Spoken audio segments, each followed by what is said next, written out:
نہ پوچھ کیسے کوئی شاہ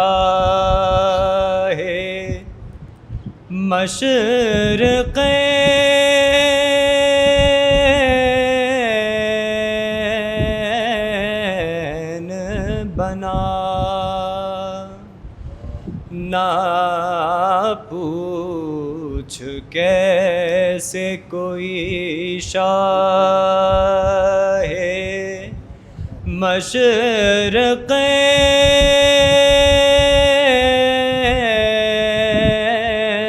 مشرقین بنا،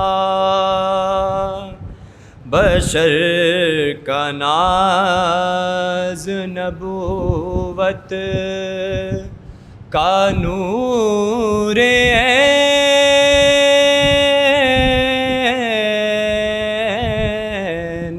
بنا، بشر کا ناز نبوت کا نور عین بنا، علی کا خون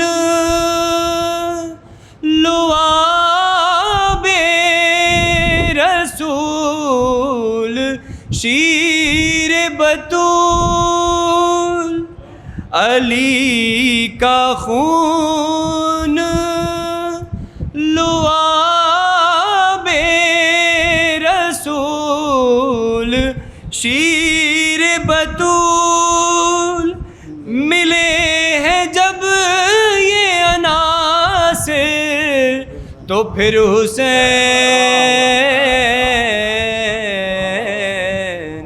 بنا، نہ پوچھ کیسے کوئی شاہ سبحان اللہ۔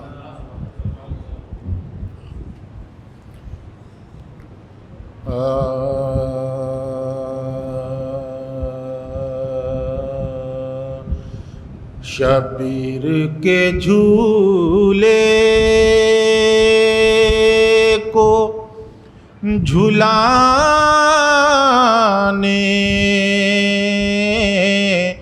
میں لگے ہیں، شبیر کے جھولے کو جھلانے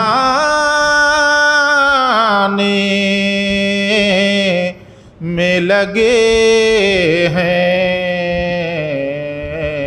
جبریل بھی پہچان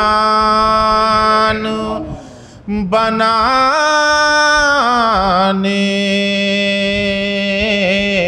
میں لگے ہیں، یہ کس کے تبسم نے کیا ہے ابھی حملہ،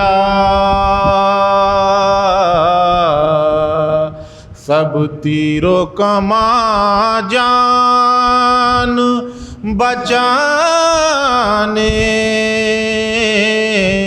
میں لگے ہیں، شبیر کے جھولے۔ سبحان اللہ۔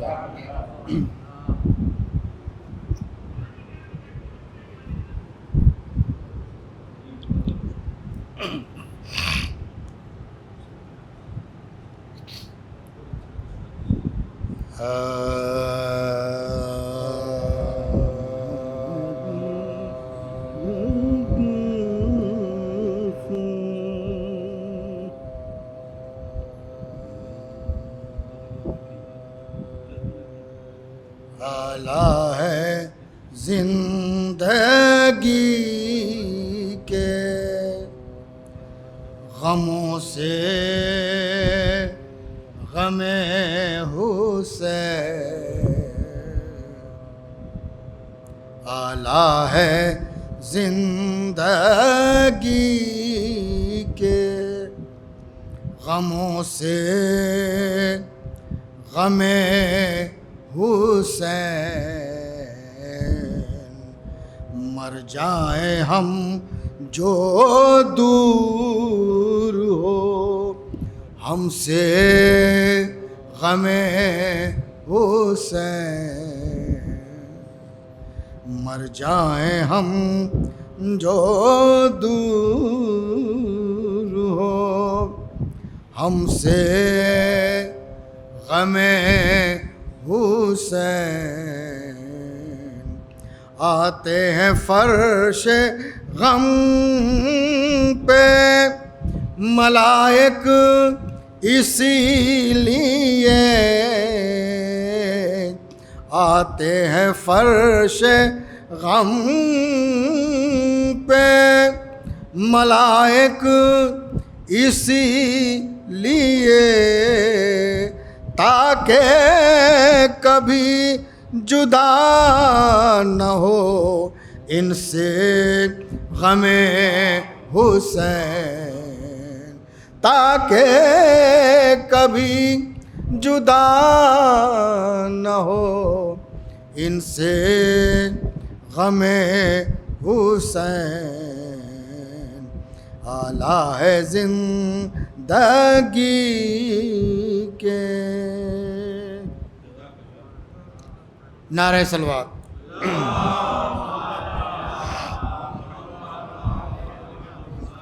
سلام کے چند شعر پیش خدمت ہیں ایک باواز بلند نعرہ صلوات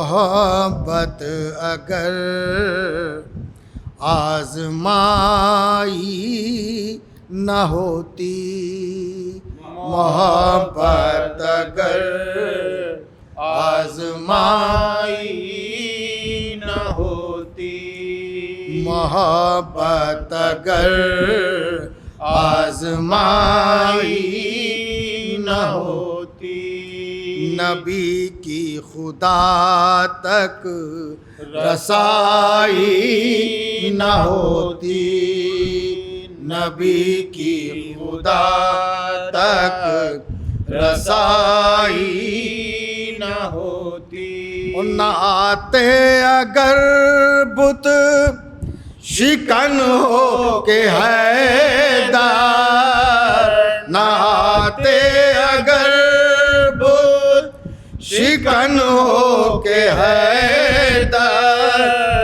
مسلم خدا کی خدائی نہ ہوتی مسلم خدا کی خدائی نہ ہوتی محبت اگر آزمائی یہ شعر سماعت فرمایا نہ ہوتی ارے بتوں روب حیدر سے سجدے یہ کیسے بتوں روب حیدر سے سجدے یہ کیسے خدا تھے تو گردن جھکائی نہ ہوتی خدا نعرہ صلوات تو گردن جھکائی نہ ہوتی محبت اگر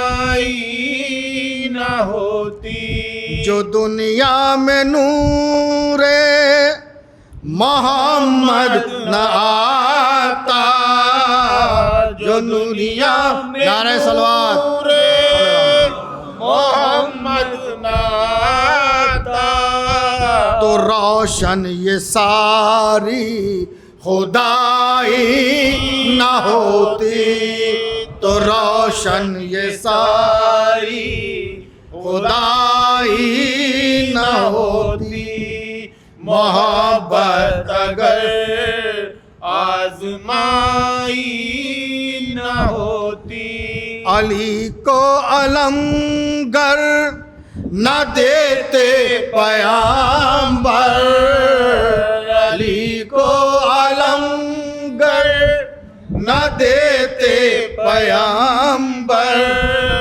تو خیبر میں خیبر کشائی نہ ہوتی تو خیبر میں خیبر کشائی نہ ہوتی محبت اگر آزمائی نہ ہوتی گرا کفر کی تیغ حیدر نے کھولی گرا کفر کی تیغ حیدر نے کھولی کسی سے یہ عقدہ کشائی نہ ہوتی کسی سے یہ نعرہ صلوات کشائی نہ ہوتی محبت اگر اور یہ بھی شعر دیکھیے گا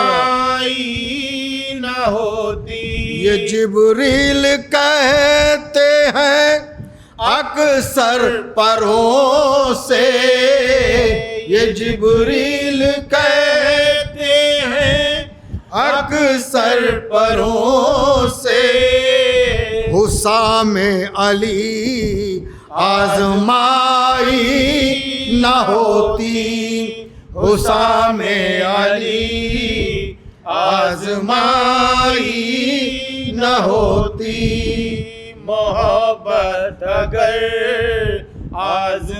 آزمائی نہ ہوتی نہ ہوتا اگر ہاتھ مشکل کشا کا نہ ہوتا اگر ہاتھ مشکل کشا کا کسی کی بھی حاجت روائی نہ ہوتی کسی کی بھی حاجت روائی نہ ہوتی محبت اگر آزمائی نہ ہوتی حرم بت کدا تھا نہ آتے جو حیدر حرم بت کدا تھا نہ آتے جو حیدر تو کثرت میں وحدت نمائی نہ ہوتی تو کثرت میں وحدت نمائی نہ ہوتی محبت اگر آزمائی نہ ہوتی نہ لیتا کوئی نام محمد نعرہ صلوات نام محمد اگر شین گردن کٹائی نہ ہوتی اگر شین گردن کٹائی نہ ہوتی محبت اگر آزمائی نہ ہوتی کمر خم تھی ویسے ہی عابد کی تپ سے کمر خم تھی ویسے ہی عابد کی تپ سے کراں توق بیڑی بنائی نہ ہوتی گراں توق بیڑی بنائی نہ ہوتی ہوئے قتل اکبر تو بولی یہ زینب ہوئے قتل اکبر تو بولی یہ زینب شبیہ محمد مٹائی نہ ہوتی شبیہ محمد مٹائی نہ ہوتی محبت اگر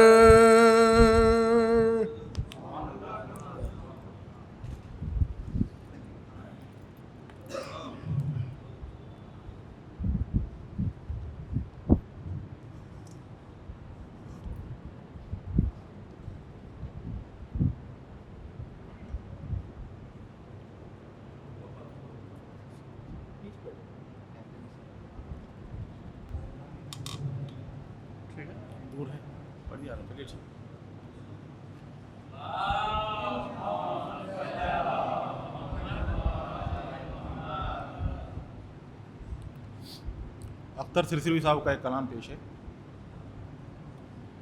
پوتا علی کا کیسے بھلا ہار جائے گا، پوتا علی کا کیسے بھلا ہار جائے گا، ہر تیر حرملا تیرا بیکار جائے گا، پوتا علی کا کیسے بھلا ہار جائے گا، اور جاتا ہے کس کے ساتھ بھلا کون قبر میں، جاتا ہے کس کے ساتھ بھلا کون قبر میں، خاک شفا کے ساتھ عزادار جائے گا،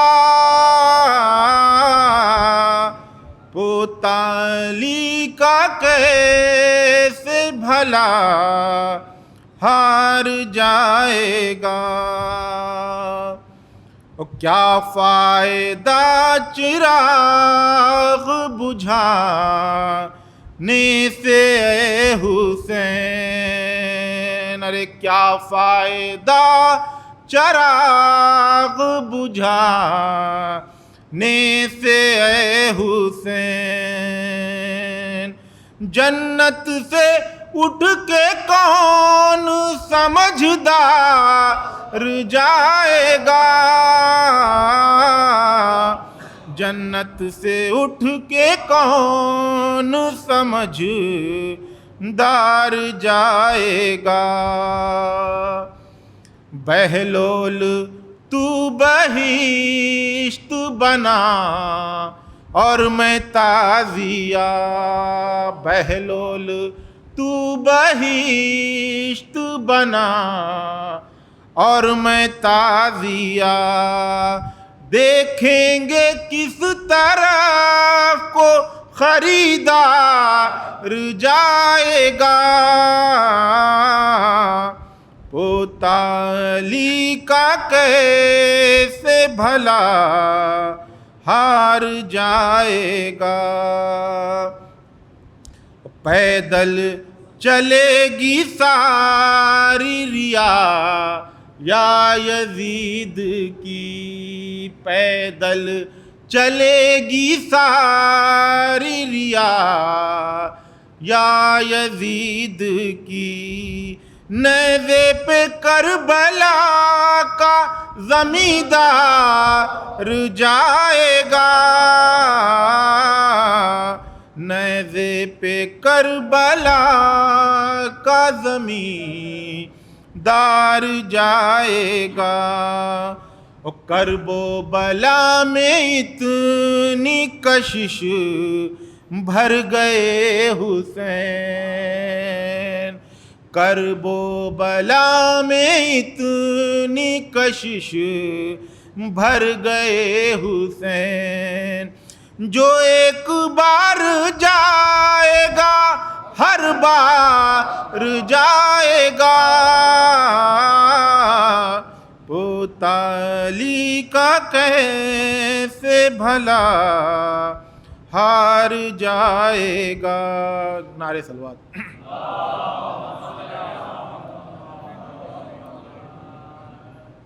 چار مصرے اور پیش ہیں. مٹانے دین کو جب اہل شر نکل آئے، مٹانے دین کو جب اہل شر نکل آئے، حسین رکھ کے ہتھیلی پہ سر نکل آئے، حسین رکھ کے ہتھیلی پہ سر نکل آئے، او علی کے لال سے بیعت معاویہ کے پسر، علی کے لال سے بیعت معاویہ کے پسر، میرے خیال سے چیونٹی کے پر نکل آئے، میرے خیال سے چیونٹی کے پر نکل آئے۔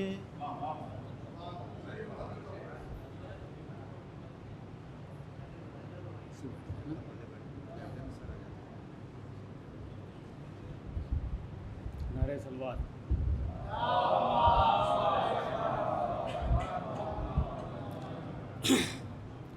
سلام کے چند شعر سماعت فرمائیے۔ مولانا لاکھوں عدو تھے چاہنے والا کوئی نہ تھا، لاکھوں عدو تھے چاہنے والا کوئی نہ تھا، ہمراہ شے کے فوج و رسالہ کوئی نہ تھا۔ تاریخ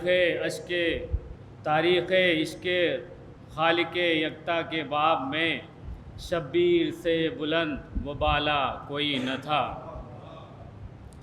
اللہ رے نور چہرے شہ جس کے سامنے شمس و قمر کے رخ پہ اجالا کوئی نہ تھا۔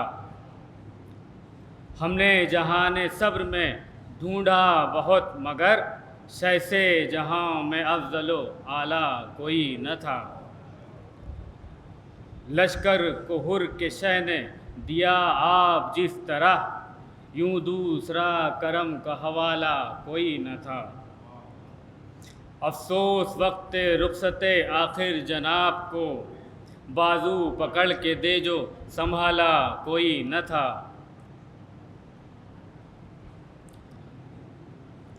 فوجیں الٹ کے پھینک دی زہرا کے لال نے، شبیر سا جہاں میں جیالا کوئی نہ تھا۔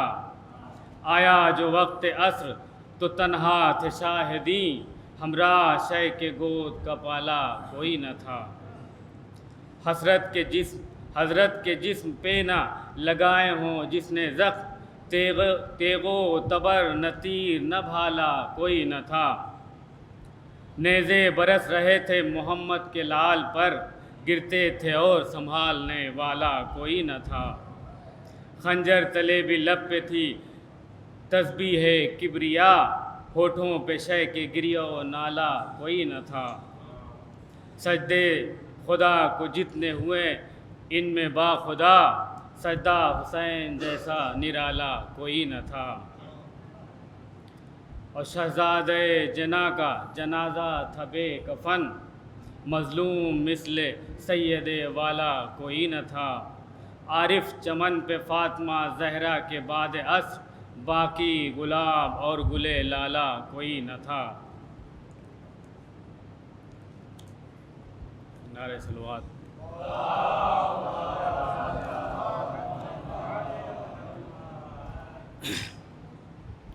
سربرہ شاہ کی ہمشیر ہے بازار میں، یا کھلے سر آیت تطہیر ہے بازار میں۔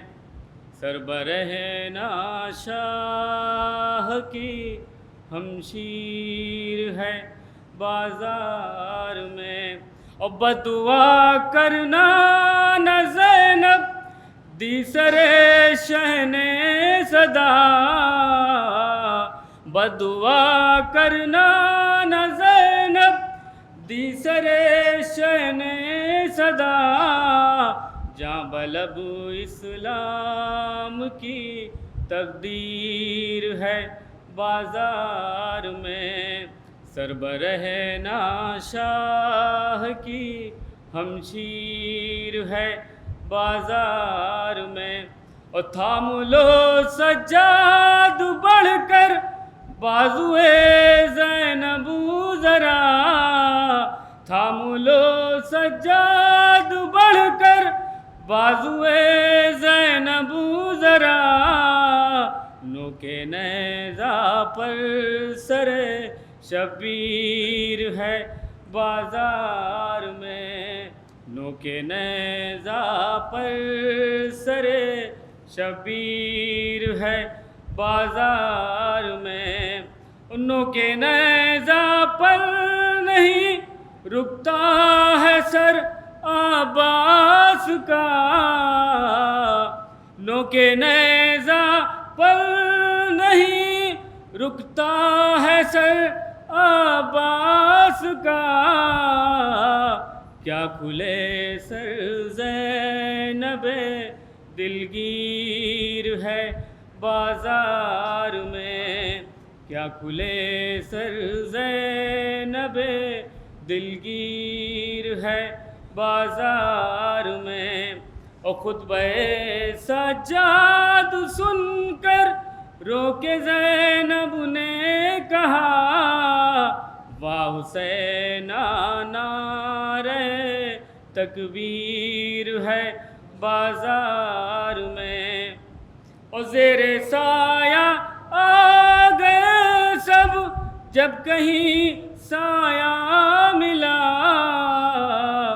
دھوپ میں پر مادر بے شیر ہے بازار میں، دھوپ میں پر مادر بے شیر ہے بازار میں، مار کر پتھر سوئے اکبر کسی نے یہ کہا، مار کر پتھر سوئے اکبر کسی نے یہ کہا، مصطفیٰ کی دیکھ وہ تصویر ہے بازار میں، مصطفیٰ کی دیکھ وہ تصویر ہے بازار میں، بے بسی بے چارگی بے وارسی تشنا لبی، بے بسی بے چارگی بے وارسی تشنا لبی، آل پیغمبر کے دامن گیر ہے بازار میں، خون ٹپکا آنکھ سے جس دم کیا عارف رقم، مصطفیٰ کی آل کی تشہیر ہے بازار میں، مصطفیٰ کی آل کی تشہیر ہے بازار میں۔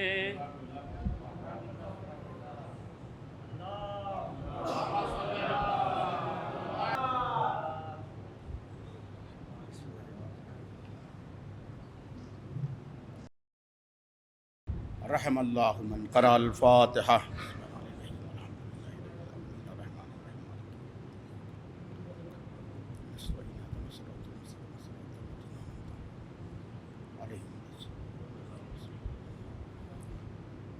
آپ حضرات سے گزارش ہے کہ مرتبہ سورہ حمد اور 3 مرتبہ سورہ توحید کی تلاوت فرما کے شاعر اہل بیت مرحوم نہال رضوی صاحب کی فتو کو اصال فرمائیں۔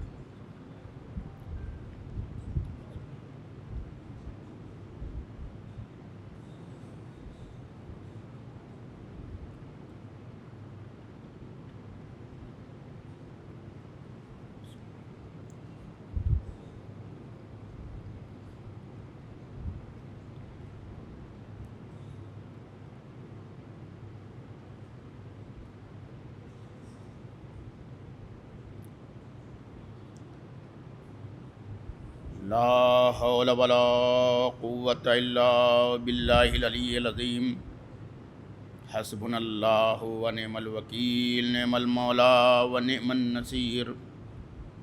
اعوذ باللہ من الشیطان الرجیم، بسم اللہ الرحمن الرحیم، الحمد للہ رب العالمین، والعاقبۃ للمتقین، والجنۃ للموحدین، والنار للملحدین، والصلاة والسلام على أشرف الأنبياء والمرسلين سيدنا ومولانا أبي القاسم محمد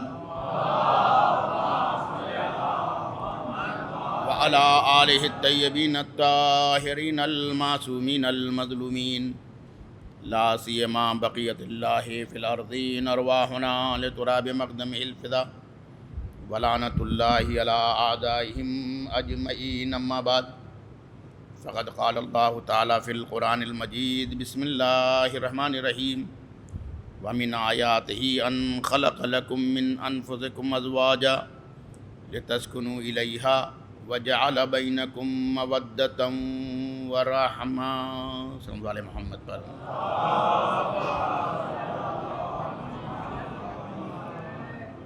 عزیزان گرامی، اگر ہم کربلا کو گہری نگاہ سے دیکھیں تو یہ ایک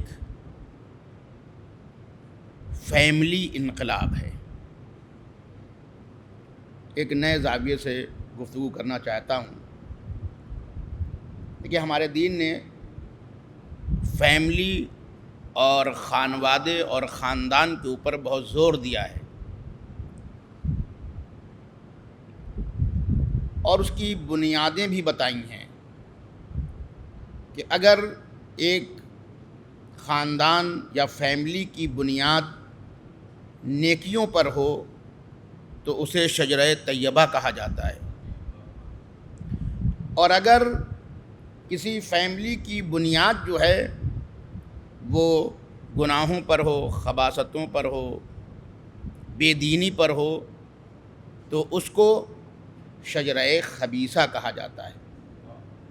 یعنی قرآن نے دونوں شجروں کو پیش کیا ہے، ایک کو شجرہ طیبہ کہا ہے اور ایک کو شجرہ خبیثہ کہا ہے۔ دیکھیے، ہر نسل حق کا ساتھ نہیں دیتی اور ہر نسل باطل کا ساتھ نہیں دیتی۔ اگر شجرے کا تعلق پاکیزگی سے ہے تو وہ حق کا ساتھ دے گا، لیکن اگر شجرے میں کہیں سے خباثت شامل ہو جائے تو پھر ہو سکتا ہے کہ وہ نسل حق کا ساتھ نہ دے پائے اور وہ باطل کی طرف چلی جائے۔ اسی لیے اگر آپ دیکھیں گے تو ہمارے دین نے، قرآن مجید نے، اہل بیت نے فیملی کے اوپر بہت زیادہ زور دیا ہے۔ کبھی انسان خود اچھا ہوتا ہے اور کبھی پوری فیملی اچھی ہوتی ہے، کبھی انسان خود برا ہوتا ہے اور کبھی پوری فیملی بری ہوتی ہے۔ اور اگر آپ کربلا کو اس نگاہ سے دیکھیے گا تو آپ کو یہ نظر آئے گا کہ جو یزید کی طرف آئے تھے وہ بھی یوں نہیں آئے تھے، اور جو امام حسین کی طرف آئے تھے وہ بھی ایسے ہی نہیں آئے تھے۔ خود اس بات کو امام حسین نے کربلا میں کہا ہے، یعنی لشکر یزید کو خطاب کرتے ہوئے امام حسین علیہ السلام نے ایک بہت بنیادی بات کہی ہے، کہا جو تم حق کے خلاف آئے ہوئے ہو،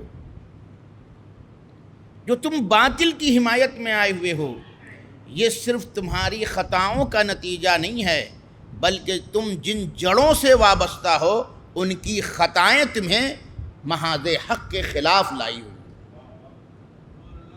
یعنی آپ دیکھیں، کربلا کو آپ فیملی میٹر کے اعتبار سے دیکھیں۔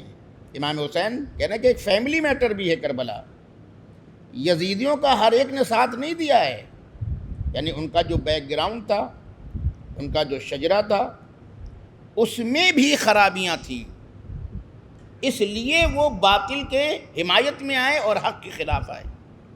اور عجیب بات ہے، جب امام حسین نے اپنی بات کی، اور یہ اس وقت کی بات ہے کہ جب امام حسین اکیلے تھے میدان میں، وہ یہ نہ سوچے کہ جب تک جناب عباس زندہ تھے میں حق کی حمایت کر رہا تھا، جب تک میرا بیٹا علی اکبر تھا میں حق کی حمایت کر رہا تھا۔ نہیں،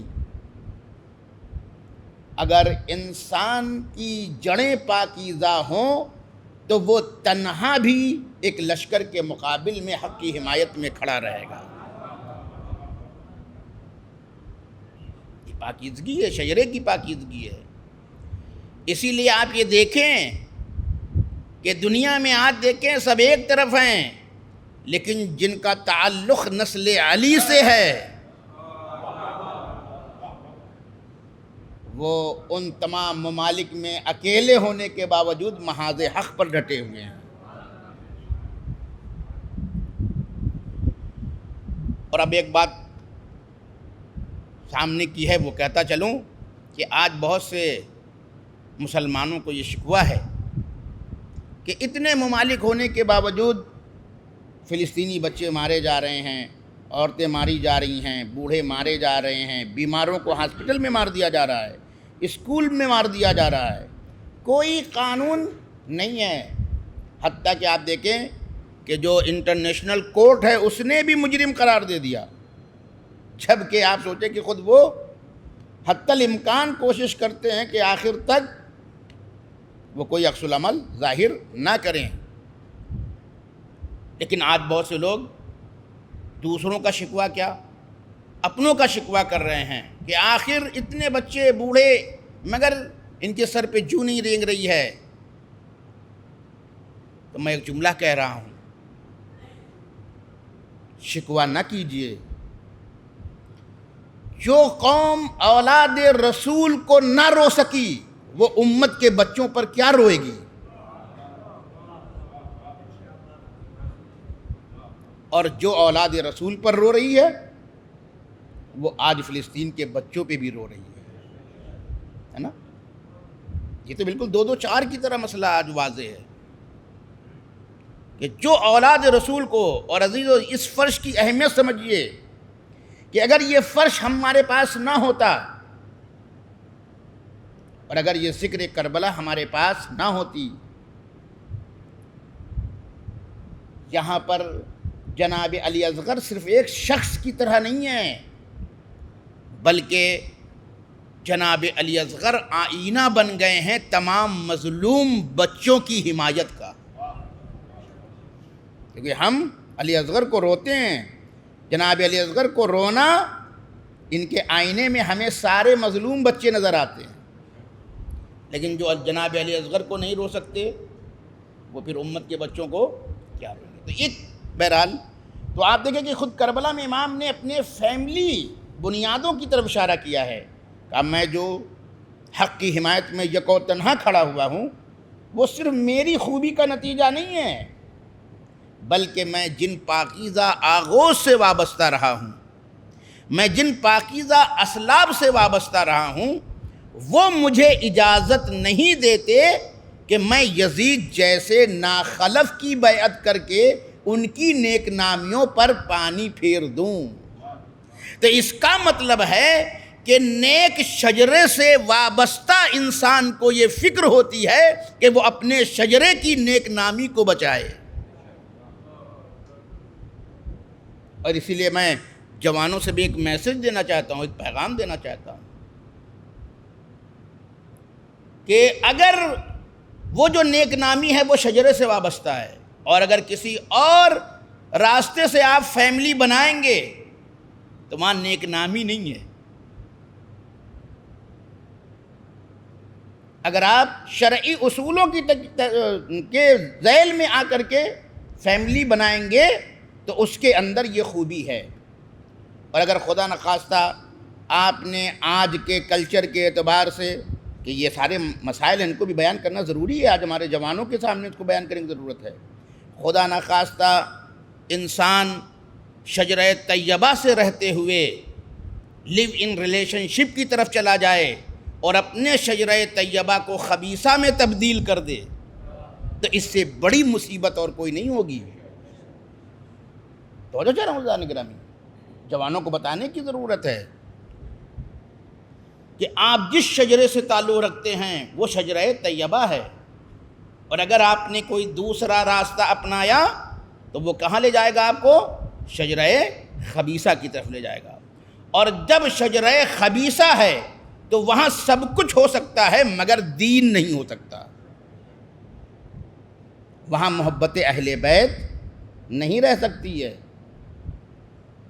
توجہ چاہ رہا ہوں, وہاں محبت اہل بیت اس نسل میں نہیں آ سکتی ہے. اور اگر پاکیزہ اصولوں سے ہٹ کر کے کوئی فیملی بنتی بھی ہے اور نسل آگے بھی بڑھتی ہے تو وہ ہمارے دین کے اعتبار سے شرعی نسل نہیں ہے. شرعی نسل اس کو نہیں کہا جا سکتا ہے, اسی لیے وہ احکام دین کے اس کے اوپر لاگو نہیں ہوں گے. یعنی دنیا کے اعتبار سے آپ اس کو میراث دے سکتے ہیں لیکن شرعی اعتبار سے وہ آپ کا بیٹا نہیں ہے. شرعی اعتبار سے وہ آپ کا بیٹا نہیں ہے. تو آپ دنیا کے اعتبار سے دکھانے کے لیے کچھ بھی کر سکتے ہیں لیکن شریعت کے اعتبار سے وہ بیٹا بھی آپ کا تسلیم نہیں کیا جائے گا. توجہ چاہ رہا ہوں, یہ بہت بنیادی مسائل ہیں جس کی طرف اشارہ کرنا چاہیے کیونکہ ان چیزوں کو موضوعی بنایا نہیں جاتا ہے. ہم شاخوں پہ ہیں, بنیاد کی بات ہی نہیں کر رہے ہیں. بنیاد ہے جو ہمیں کربلائی بناتی ہے, بنیاد ہے جو ہمیں حسینی بناتی ہے, بنیاد ہی ہے جو ہمیں علوی بناتی ہے. اور اگر ہم اس بنیاد سے ہٹ جائیں گے تو سب کچھ تباہ ہو جائے گا, سب کچھ برباد ہو جائے گا. اور یہ جو بات میں کہہ رہا ہوں اس کو آپ معمولی نہ سمجھیں. یہ فیملی کا جو رشتہ ہے یا تو جہنم تک جائے گا یا جنت تک جائے گا. قرآن مجید ہے, ہم اپنی طرف سے نہیں کہہ رہے ہیں. قرآن مجید میں اس فیملی کے رشتے کو کہا گیا یا تو یہ جنت تک جائے گا اور یہ کہاں تک جائے گا, جہنم تک جائے گا. جہاں پر قرآن نے ہمیں دعوت دی ہے کہ ہم کسی مشرک سے شادی نہیں کر سکتے ہیں. میں ان آیات کو تفصیل سے نہیں بیان کرنا چاہتا ہوں کیونکہ میرا یہ موضوع نہیں ہے, میں دوسری طرف جانا چاہتا ہوں. قرآن مجید میں ہے کہ ایک مومن لڑکا کسی مشرک لڑکی سے شادی نہ کرے, چاہے اس لڑکی کو دیکھ کر کے وہ کتنے ہی تعجب میں پڑ جائے. یعنی اس کی خوبصورتی دیکھ کر کے, اس کا پیسہ دیکھ کر کے, اس کی پوسٹ دیکھ کر کے. آج کل یہی سب تو دیکھتے ہیں آدمی, بڑی پوسٹ پر ہے, بڑا پیسہ ہے اس کے پاس. قرآن کہہ رہا ہے کہ چاہے تم اس کو دیکھ کر کے تعجب میں پڑ جاؤ, چاہے اس کا مال دیکھ کر کے یا اس کا منصب دیکھ کر کے یا اس کی خوبصورتی دیکھ کر کے تم تعجب میں کیوں نہ پڑ جاؤ, بلکہ قرآن یہ کہتا ہے کہ حتیٰ کہ مشرک لڑکی سے بہتر ایک مومنہ کنیز ہے. اور اسی طریقے سے ہمارا دین ایک مومنہ لڑکی کو خطاب کر کے یہ کہتا ہے کہ تم خبردار کسی مشرک لڑکے سے شادی نہ کرنا, چاہے اسے دیکھ کر کے تم تعجب میں پڑ جاؤ. مثلا اس لڑکے جو میں نے بتایا کہ یا اس کی خوبصورتی دیکھ کر کے, اس کا پیسہ دیکھ کر کے, اس کا منصب دیکھ کر کے تم چاہے تعجب میں پڑ جاؤ, تب بھی خبردار شادی نہیں ہو سکتی الا یہ کہ وہ ایمان لے آئیں. راستہ بھی کھلا ہے, الا یہ کہ وہ ایمان لے آئیں, مگر یہ ایمان لے آنا دل کا معاملہ ہے, سماج کو دکھانے والا نہیں ہے,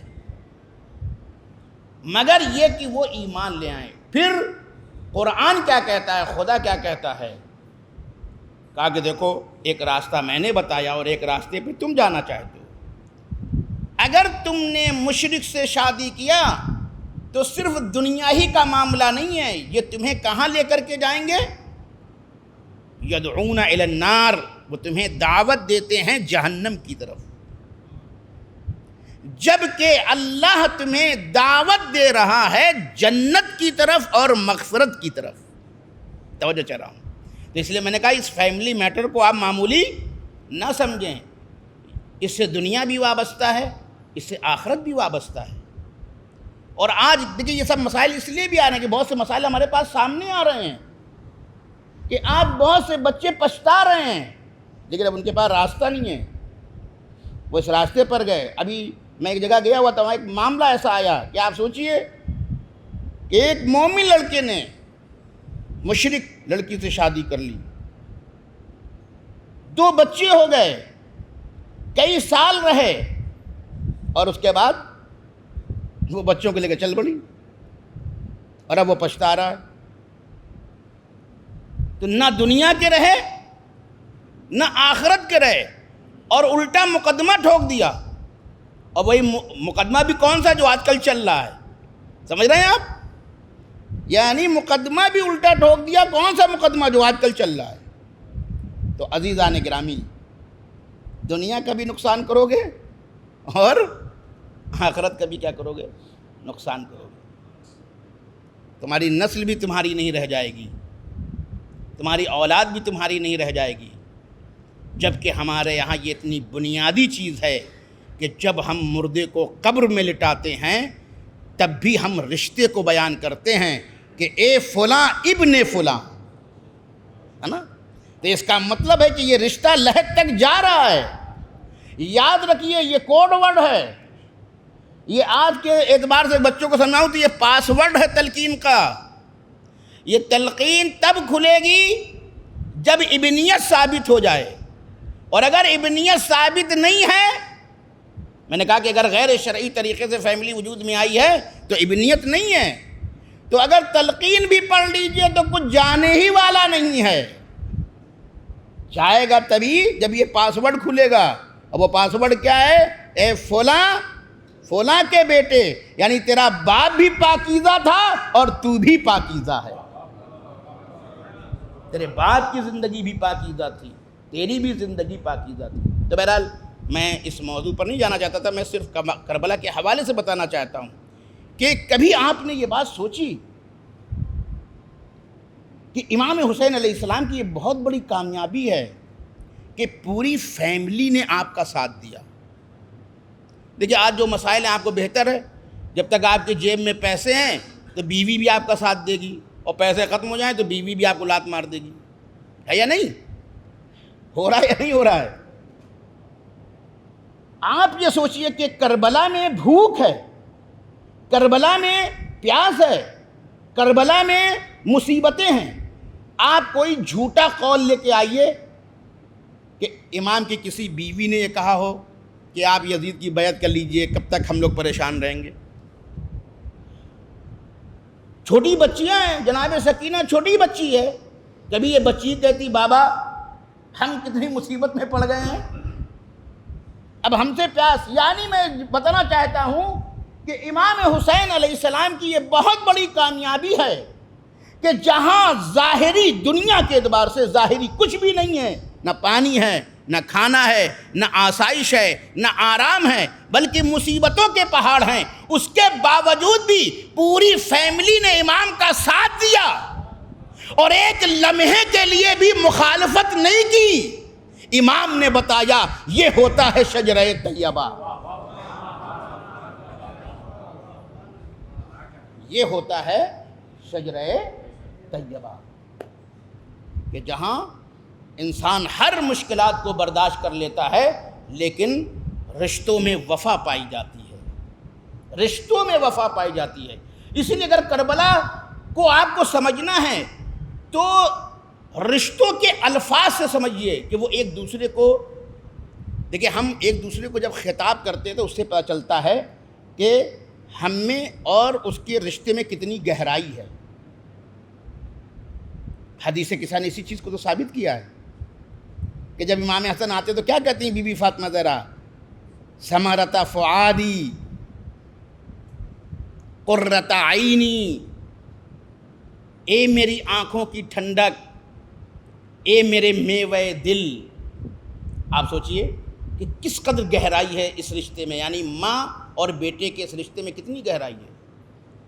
قرآن مجید فیملی میٹر کے بارے میں کہتا ہے کہ انسان دعا کرے. انبیاء نے دعا کی ہے, ربنا حب لنا من ازواجنا وذریاتنا قرۃ اعین, پروردگار ہماری ازواج کو اور ہماری اولاد کو ہماری آنکھوں کی ٹھنڈک قرار دے.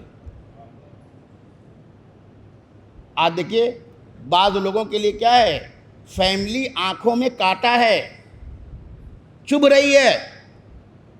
اولاد قرۃ اعین ہے, یہ آنکھوں کے لیے کانٹا ہے.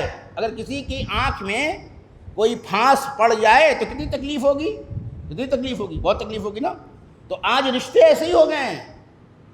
جب کہ حدیث قصہ میں دیکھیے ایک جملہ کہہ رہا ہوں، انبیاء یہ کہہ رہے ہیں کہ ہماری ازواج اور ہماری اولاد کو آنکھوں کی ٹھنڈک قرار دے. فاطمہ اعلان کر رہی ہیں کہ میرا بیٹا وہی ہے کہ جو انبیاء نے دعا کی ہے. وہ سند دے رہی ہیں کہ حسن قرۃ اعین ہے، میری آنکھوں کی ٹھنڈک ہے. یہ ہے گہرائی. ہم نے اس حوالے سے کام نہیں کیا ہے. کربلا کو اس حوالے سے پیش کرنے کی ضرورت ہے. قاسم بھتیجا ہے. کون بھتیجا ہے کہ جو اپنے چچا پہ یوں نچھاور ہو جائے؟ اور کربلا کا جو بھتیجا ہے اسے اگر اجازت نہیں مل رہی ہے تو وہ بہانے ڈھونڈ رہا ہے کہ کیسے اجازت مل جائے. یعنی اس قدر گہرا رشتہ ہے. فیملی رشتوں میں کتنی گہرائیاں ہیں. اور اب کچھ زمانے میں تو انشاءاللہ رشتے ہی ختم ہو جائیں گے، ہے نا. اس وقت پھر آدمی سوچے گا چچا کہتے کس کو ہیں، کیونکہ جب ایک بیٹا ہوگا اس کا کوئی بھائی نہیں ہوگا تو چچا کا رشتہ تو ختم ہی ہو جائے گا. جب ایک لڑکی ہوگی اور اس کی کوئی بہن نہیں ہوگی تو خالہ کا رشتہ تو خود بخود کیا ہو جائے گا، ختم ہو جائے گا. یعنی کچھ زمانے کے بعد ہم میوزیم میں لے جائیں گے رشتوں کو بتانے کے لیے کہ بیٹا کوئی چچا بھی ہوتا تھا پہلے زمانے میں، کوئی پھوپھی بھی ہوتی تھی، کوئی خالہ بھی ہوتی تھی. اب ظاہر سی بات ہے کہ انسان جب اس جگہ پہ آ گیا کہ وہ رشتوں ہی کو ختم کرنے کے اوپر تلا ہوا ہے تو اب رشتوں میں وہ گہرائی کیا ہوگی اس کے معنی ہی نہیں ہے. توجہ کہہ رہا ہوں دوستان گرامی. کربلا کو اس زاویے سے عجیب جملہ ہے کہ جب شب عاشور گفتگو ہوئی ہے تو قاسم نے خود پوچھا ہے. تو اس وقت امام نے ایک سوال کیا کس سے؟ جناب قاسم سے. کہا کہ تمہاری نگاہ میں موت کیسی ہے؟ ہمارے یہاں لوگ آدھی روایت پڑھتے ہیں اور آدھی روایت نہیں پڑھتے ہیں، جو روح ہے اسی کو غائب کر دیتے ہیں. یہ نہیں کہا جناب قاسم نے کہ شہد سے زیادہ شیریں ہیں، بلکہ یہ کہا، یہ پورا جملہ ان کا جو میں صرف ترجمہ کر رہا ہوں، اے چچا آپ کی محبت میں یہ موت شہد سے زیادہ شیریں ہے. یعنی جناب قاسم رشتے پہ فدا ہو رہے ہیں. یہ کہا کہ اے چچا آپ کی محبت میں، اب یہ دیکھیں روح، اس میں اب روح پائی جاتی ہے. چچا آپ کی محبت میں یہ موت اگر مجھے آئے تو یہ شہد سے زیادہ کیا ہے؟ شیریں ہے. مگر ایک جملہ کہہ رہا ہوں، اگر بھتیجے نے یہ بات کہی ہے تو یوں ہی نہیں کہی ہے، کیونکہ اس کے چچا نے بھی اس کے باپ کے جانے کے بعد اسے یتیمی کا احساس نہیں ہونے دیا. اس کو ایسے پروان چڑھایا، اس کو ایسے پالا امام حسین علیہ السلام نے. ایسی تھوڑی ہے کہ بھتیجا فدا ہوا جا رہا ہے. تو امام حسین نے بھی تو کچھ کیا ہے اس کے لیے. روایات میں نے پڑھا کہ امام قاسم کو اچھا سا اچھا لباس پہناتے تھے کہ یہ احساس نہ ہو کہ یہ یتیم ہے. یہ گہرائی کربلا فیملی عنوان سے دیکھا جائے. اور واقعاً حتیٰ کہ آپ امام حسین کو چھوڑ دیجئے، بہت سے لوگ ہیں کہ جو فیملی کے ساتھ امام کی خدمت میں آئے اور انہوں نے پوری فیملی نے امام کا ساتھ دیا ہے. دیکھیے کربلا میں دو طریقے کے لوگ ہیں، ایک تنہا آتے ہیں جو ساتھ دیتے ہیں امام کا، اور ایک وہ ہوتے ہیں کہ جو پوری فیملی کے ساتھ آتے ہیں اور ساتھ دیتے ہیں. یہ بہت بڑا مسئلہ ہے. حتیٰ کہ آپ کربلا سے پہلے جناب مسلم کا معاملہ دیکھیں. جناب مسلم خود ان کی پوری فیملی ہے. بھائی آپ دیکھیں جناب مسلم کے ساتھ 2 بیٹے ہیں، اور جناب مسلم کی زوجہ اور 2 بیٹے کس کے ساتھ تھے؟ امام حسین کے ساتھ تھے. 2 بیٹے جناب مسلم کے بعد شہید کیے گئے، 2 بیٹے کربلا میں شہید ہوئے. یعنی پوری فیملی جناب مسلم وہ ہیں کہ جن کی پوری فیملی نے کیا کیا ہے؟ قربانی دی ہے. کس قدر کامیاب شخصیت کا نام ہے جناب مسلم. حتیٰ کہ آپ یہ دیکھیے کہ اسی کوفے میں جناب مسلم کا جنہوں نے ساتھ دیا وہ کون ہے؟ ہانی بن عروہ. لیکن یہ اس مسئلے سے کبھی گفتگو ہی نہیں ہوتی ہے. ہانی بن عروہ نے جناب مسلم کا ساتھ دیا.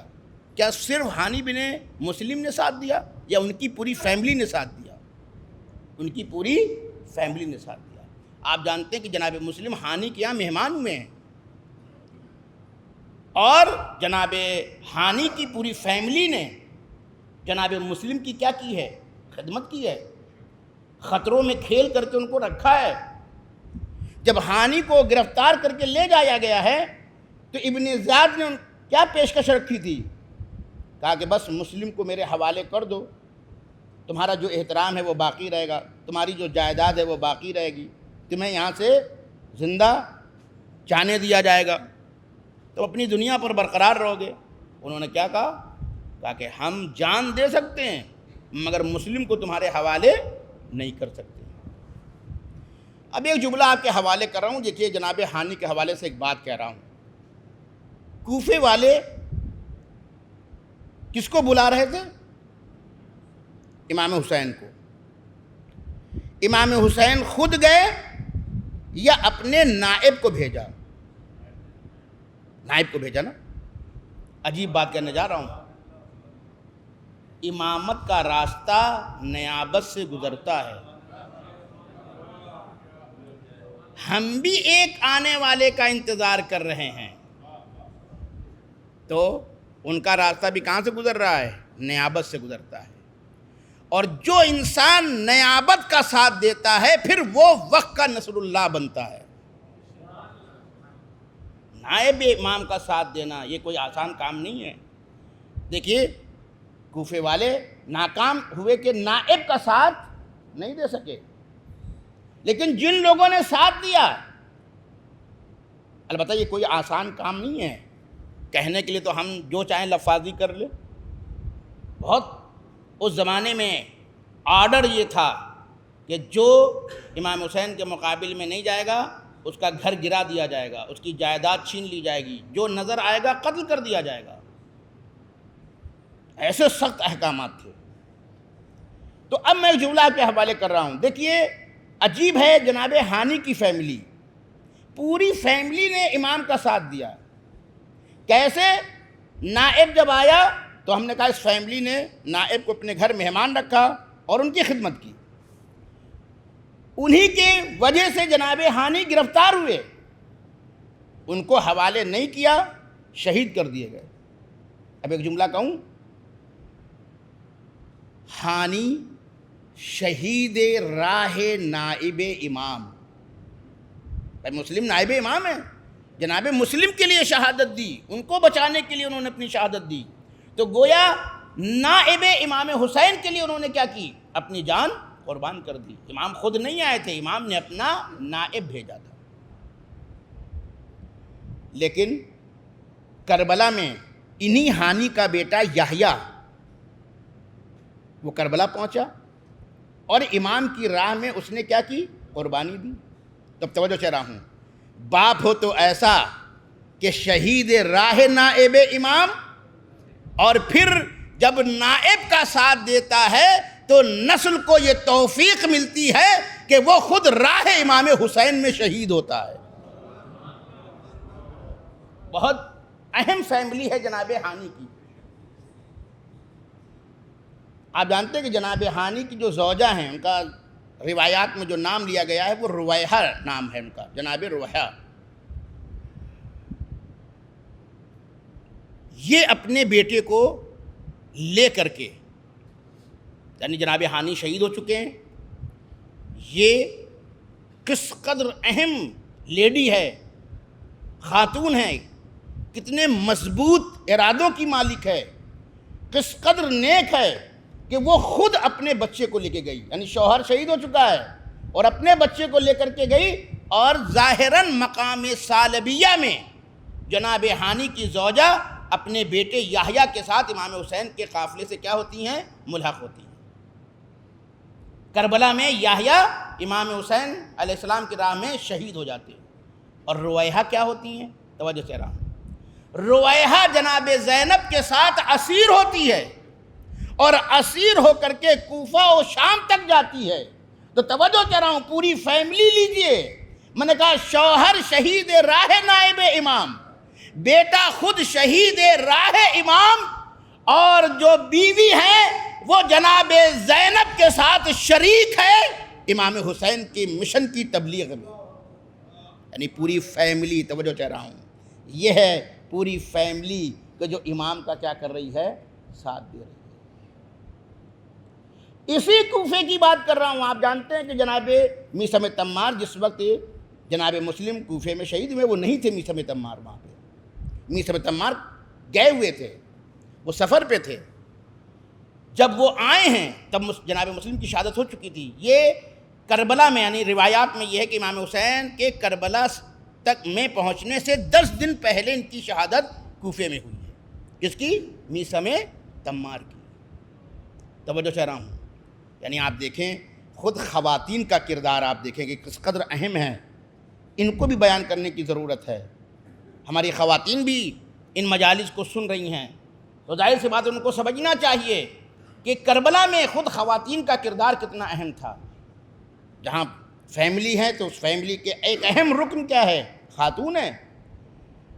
جناب مسلم کا جنازہ، جناب ہانی کا جنازہ، اور ایک اور شخصیت ہے جناب حنظلہ بن مرہ.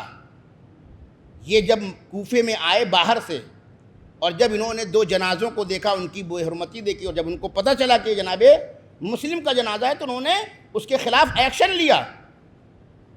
اور اس کا نتیجہ یہ ہوا کہ دشمن سے ان کا مقابلہ ہوا اور وہ بھی شہید کیے جاتے ہیں، اور ان کا بھی جنازہ انہی کے ساتھ، یعنی گویا 3 جنازے ایک ساتھ تھے جو کوفے میں رہے، اور کوئی ابن زیاد کے ڈر کی وجہ سے دفن کرنے کے لیے نہیں آیا. آپ جانتے ہیں ان جنازوں کو کس نے دفن کیا؟ میثم تمار کی زوجہ نے دفن کیا. ایک خاتون کتنی بہادر ہے یہ، کہ جہاں مردوں کی ہمت نہیں تھی کہ اس جنازے کو کیا کرتے، دفن کرتے، وہاں اس خاتون نے رات کے وقت ان جنازوں کو کیا کیا ہے، دفن کیا. یعنی جہاں آج جناب مسلم کی قبر ہے، اور وہ بھی دیکھیں کوئی معمولی جگہ دفن نہیں کیا. یہ جامع مسجد اس وقت بھی جامع مسجد تھی.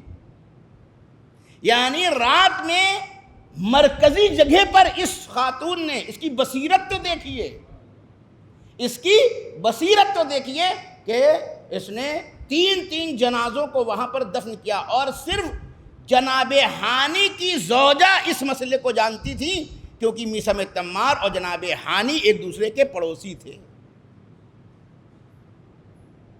یہ ہے کربلا، یعنی فیملی. ہم نے کہا کہ پوری فیملی جو ہے وہ حق کا ساتھ دے رہی ہے.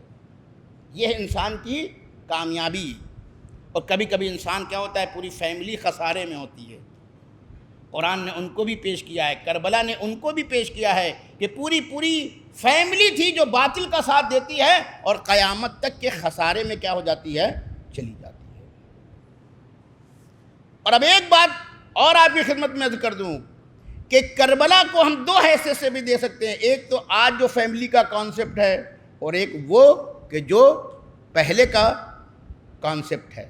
اگر اس اعتبار سے ہم دیکھیے تو خدا کی قسم، اگر ہم ایک بڑی فیملی کا تصور دیکھیں تو پھر آپ کو یہ نظر آئے گا کہ کربلا میں امام حسین کی فیملی تو ہے ہی ہے، لیکن حقیقت میں وہ ساری کی ساری فیملی جناب ابو طالب کی ہے. یہ بہت بڑی بات ہے. جناب ابو طالب کی پوری فیملی کربلا میں آئی ہے. یہ ہم کہہ تو دیتے کہ بنی ہاشم بنی ہاشم بنی ہاشم، خود بنی ہاشم میں بھی کوئی اور نہیں ہے، صرف آل ابی طالب ہے. توجہ چاہ رہا ہوں، آل ابو طالب، یعنی جناب ابو طالب اس کامیاب انسان کا نام ہے کہ جس کے 3 بیٹوں کی نسل کربلا آئی. یعنی جو بھی ہے، یا مولا علی کی نسل ہے، یا جناب جعفر طیار کی نسل ہے، یا جناب عقیل کی نسل ہے. یعنی آپ دیکھیں تو پوری کی پوری فیملی جناب ابو طالب کی ہے، جو حق کا کیا کر رہی ہے، ساتھ دے رہی ہے. اور اگر ہم آتے ہیں اس اعتبار سے جو آج فیملی کا کانسیپٹ ہے، تو آپ وہاں پر بھی دیکھیے امام حسن کی فیملی ہے، امام حسین کی فیملی ہے، امام زین العابدین کی فیملی ہے. یہ ساری چھوٹی چھوٹی فیملیوں کو اگر ہم دیکھیں تو اس اعتبار سے بھی ہم بحث کر سکتے ہیں، لیکن ہمیں اس میں جانا نہیں ہے. بہرحال تو کربلا کو اس زاویے سے آپ دیکھیے کہ فیملی نے، پوری فیملی نے مصیبت میں امام کا ساتھ دیا اور کسی نے شکوہ نہیں کیا، کسی نے شکوہ نہیں کیا، پوری فیملی ساتھ دیتی ہے۔ اور عزیزو ایک جملہ آپ کے حوالے کر رہا ہوں کہ اگر فیملی ساتھ دے تو اس کا رزلٹ کیا ہے؟ خاص طور سے یاد رکھیے، اگر خاتون خانہ، یہ ہمارے یہاں دین نے بہت زیادہ خاتون پہ زور دیا ہے کیونکہ رشتے کو یہی جوڑتی ہے اور رشتے کو یہی توڑ سکتی ہے۔ عجیب بات ہے،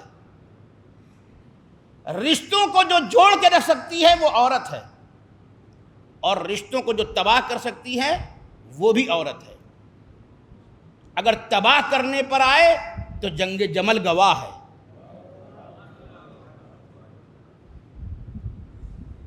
اور اگر رشتوں کو جوڑنے پر آئے تو کربلا گواہ ہے۔ تمام ان رشتوں کو کس نے جوڑا ہے؟ ان خواتین نے جوڑا ہے۔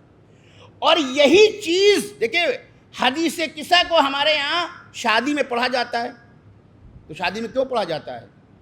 کیونکہ حدیث قصہ کا بہت گہرا تعلق فیملی میٹر سے ہے۔ حدیث قصہ کو ہم کیوں پڑھتے ہیں؟ کیونکہ دیکھیں شادی میں ایک نئی فیملی بننے جا رہی ہے، یہ نئی فیملی کس کے سائے میں بنے؟ چادر تطہیر کے سائے میں بنے۔ چادر تطہیر کیا ہے؟ چادر تطہیر وہ ہے جس کے نیچے رشتے جمع رہتے ہیں، مگر ان کو جمع کون کرتا ہے؟ جب یہ جبریل پوچھ رہے ہیں پروردگار یہ چادر کے نیچے کون ہے؟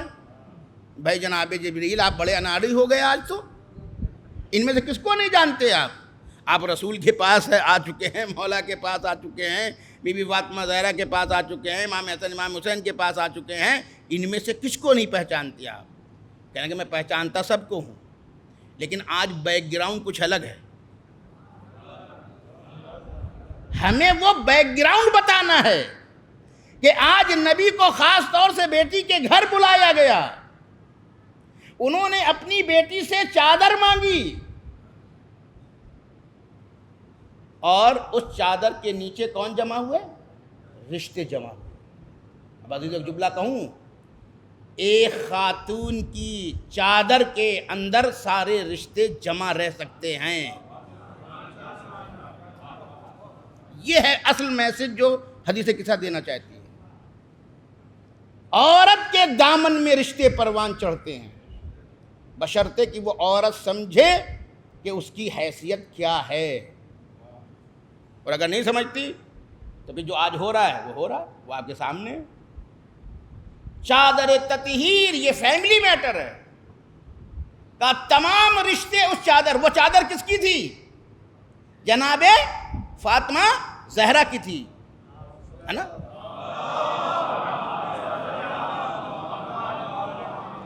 اسی لیے جب جناب جبریل نے پروردگار سے سوال کیا تو جواب کیا آیا؟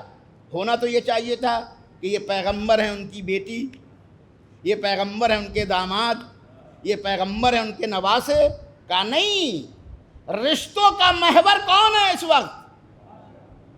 کہا کہ ہم فاطمہ و ابوہا، فاطمہ ہے اور ان کے بابا، فاطمہ ہے اور ان کے شوہر، فاطمہ ہے اور ان کے بچے۔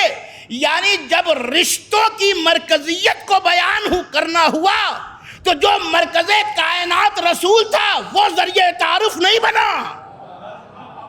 توجہ چاہ رہا ہوں، پیغمبر مرکز تعارف ہے، لیکن رشتوں میں جب تعارف کا مرحلہ آیا تو پیغمبر سے رشتوں کا تعارف نہیں کرایا جا رہا ہے، فاطمہ کے ذریعے۔ اس کا مطلب ہے کہ ایک عورت کے آنچل اور دامن میں اتنی وسعت پائی جاتی ہے کہ وہ تمام رشتوں کو سمیٹ کر کے رکھ سکتی ہے، اور کربلا نے اسی چیز کو دکھایا۔ کربلا نے اسی چیز کو دکھایا نہیں دکھایا؟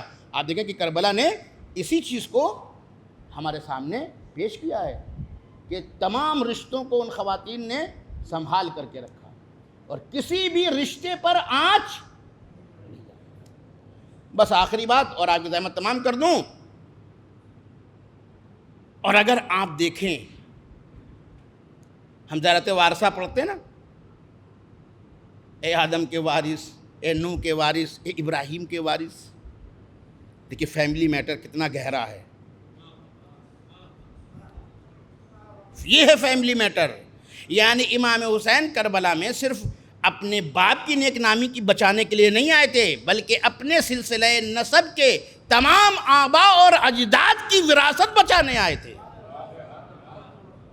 تبھی تو آپ وارث قرار پائے. یہ ہے فیملی میٹر. کتنی گہرائی ہے، اس کو سمجھنے کی ضرورت ہے. اب میں بہت ہی گریز کرتے ہوئے جناب ابراہیم، آپ جانتے ہیں کہ امام حسین بھی کس کی نسل سے ہیں؟ جناب ابراہیم کی نسل سے ہیں. جناب ابراہیم دیکھیے، جب امام زین العابدین دربار یزید میں خطاب کرتے ہیں اور اپنا تعارف کراتے ہیں تو یہ تعارف نہیں کراتے کہ میں حسین ابن علی کا بیٹا ہوں، بلکہ وہ شروع یہاں سے کرتے ہیں، کہتے ہیں انا ابن مکہ و منا، میں مکے کا بیٹا ہوں، میں منا کا بیٹا ہوں، میں زمزم کا بیٹا ہوں، میں صفا کا بیٹا ہوں. آپ جہاں جہاں جائیے گا وہاں ہماری وراثت ہے. اپنا جو تعارف کرایا ہے تو کہاں سے؟ مکے سے. کہا ہم مکے کے بیٹے ہیں، ہم منا کے بیٹے ہیں. منا میں جہاں جناب اسماعیل کی کیا کی گئی تھی؟ قربانی دی گئی تھی. وہ کہہ رہے ہیں کہ معاملہ صرف حسین کی قربانی کا نہیں ہے، یہ قربانی کا سلسلہ تو وہاں جڑتا ہے. اسی لیے خود دیکھیے اقبال پڑھا لکھا شاعر ہے، کہتا ہے غریب و سادہ و رنگی ہے داستان حرم، نہایت اس کی حسین ابتدا ہے اسماعیل.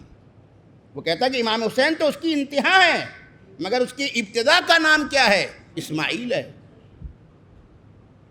اس لیے کہ جب یہ قربانی ہٹی تھی اور دمبا ذبح ہو گیا تھا تو جناب ابراہیم کیونکہ ان کی نیت پاکیزہ تھی تو ان کو تھوڑا سا ملال ہوا کہ بیٹے کی قربانی نہیں ہوئی، دمبا آ گیا. تو خدا بند عالم نے کہا وَفَدَيْنَاهُ بِذِبْحٍ عَظِيمٍ، ہم نے اس کو ایک عظیم قربانی سے بدل دیا. آپ جانتے ہیں کہ جو اہل بیت کی تفاسیر ہیں اور دوسری تفاسیر سے بھی آیا ہے کہ وہ ذبح عظیم سے مراد کون ہے؟ امام حسین علیہ السلام کی قربانی ہے.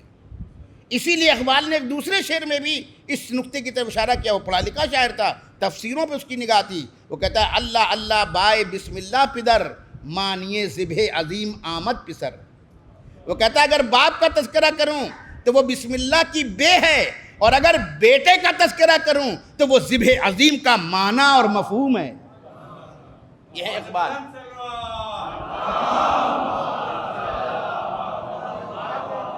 تو دیکھیں میں نے کہا نا کہ اب اس فیملی میٹر میں آپ کی خدمت میں پیش کر رہا ہوں. یعنی امام سجاد نے دربار یزید میں وہاں سے بات کی، کہا کہ میں مکے کا بیٹا ہوں، میں منا کا بیٹا ہوں، میں زمزم کا بیٹا ہوں، میں صفا کا بیٹا ہوں.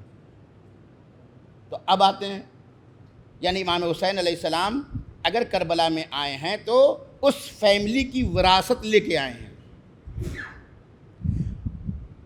پورے اس دیکھیں مکے میں جو کچھ بھی ہوا، آپ کو خانہ کعبہ کیوں ملا؟ آپ کو صفا و مروہ کیسے ملا؟ مگر صفا و مروہ دو پہاڑیاں تھیں مگر شعائر اللہ نہیں تھیں. پہاڑ ہونا اور ہے، شعائر اللہ ہونا اور ہے.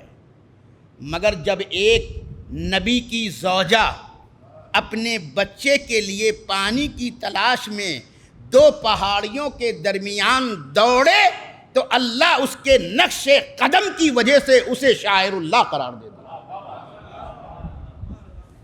جو بھی حاجیوں کو ملا جس پر وہ ناز کر رہے ہیں، آج بہت سے لوگ حج کرتے کہتے ہیں ہمیں اللہ والوں کی ضرورت ہی نہیں ہے، تو پھر کہیں اور جا کے حج کرو، کیونکہ تم وہیں دوڑتے ہو جہاں ہاجرہ دوڑی ہیں. جناب ہاجرہ، تم اسی زمزم کو تبرک سمجھتے ہو جو جناب اسماعیل کی ایڑیوں سے نکلا ہے، اسی کو تم سمجھتے ہو. یہ دیکھیں فیملی میٹر. ایک شوہر اپنی زوجہ کو اپنے بچے کے ساتھ. یعنی اگر ہم دیکھیں تو 5 رشتے بنیادی ہیں. جناب ابراہیم شوہر بھی ہیں اور والد بھی ہیں. جناب ہاجرہ زوجہ بھی ہیں، ماں بھی ہیں. اور جناب اسماعیل بیٹے ہیں. تو 5 بنیادی رشتے ہو گئے کہ نہیں ہو گئے؟ 5 بنیادی رشتے ہیں اس کے، اور پھر اسی کے پیچھے اور رشتے آتے ہیں، وہ ایک الگ بات ہے. لیکن بنیادی یہ 5 رشتے یعنی فیملی. اب ایک جملہ کہہ رہا ہوں، میری خواتین سن رہی ہیں، میں ان کے لیے ایک جملہ کہہ رہا ہوں.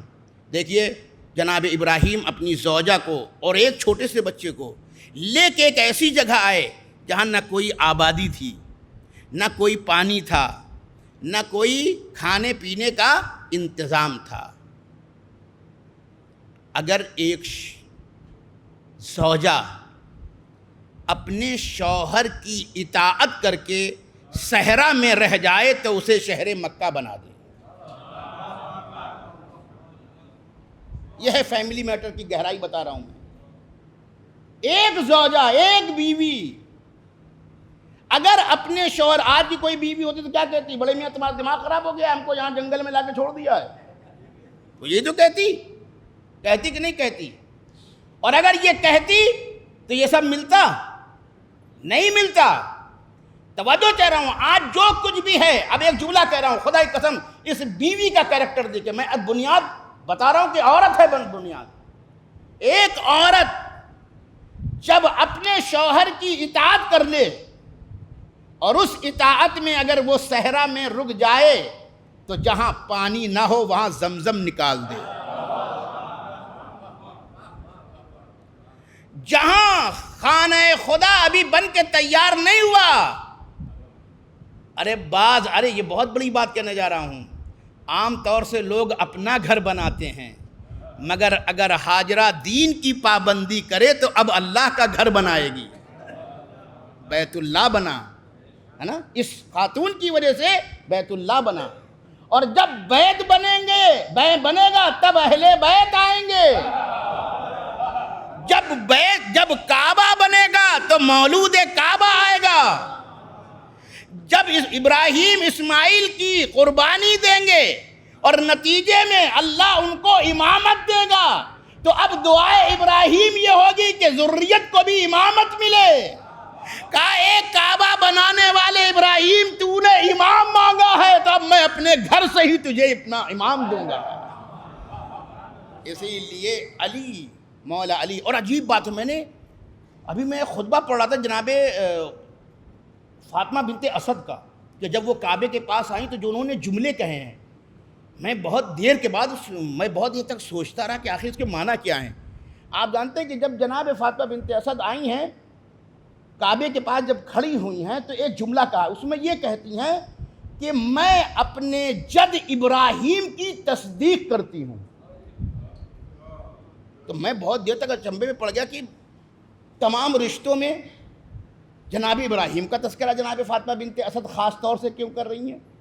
اور کہہ رہی ہیں کہ میں تصدیق کرتی ہوں اپنے جد جناب ابراہیم کی. اس لیے کہ آپ جانتے ہیں کہ جناب فاطمہ بنت اسد بھی ہاشمی تھیں. مولا کائنات کے والد بھی ہاشمی ہیں، مولا کائنات کی والدہ بھی کیا تھیں؟ ہاشمی تھیں، یعنی نسل ابراہیم سے تھیں. اور عجیب جملہ کا پروردگار میں اپنے جد ابراہیم کی تصدیق کرتی ہوں. تو اب میرے سمجھ میں آیا کہ بھائی تصدیق کیسے کر رہی ہیں؟ اس لیے کہ ابراہیم نے امامت کی دعا ذریت میں مانگی تھی، اور آج فاطمہ بنت اسد امامت کی ایک کڑی کو لے کر کے آئی. کہ اگر ذریت میں امامت نہ ہوتی تو میں کعبے کے پاس نہ آتی. یہ میرا آنا اس بات کی تصدیق ہے کہ میرے جد نے جو کہا تھا، جو مانگا تھا، وہ سچ ہے، وہ حق ہے. ایک صلوات بھیجئے محمد والے محمد. یہ ہے فیملی میٹر اور اس کی بنیاد.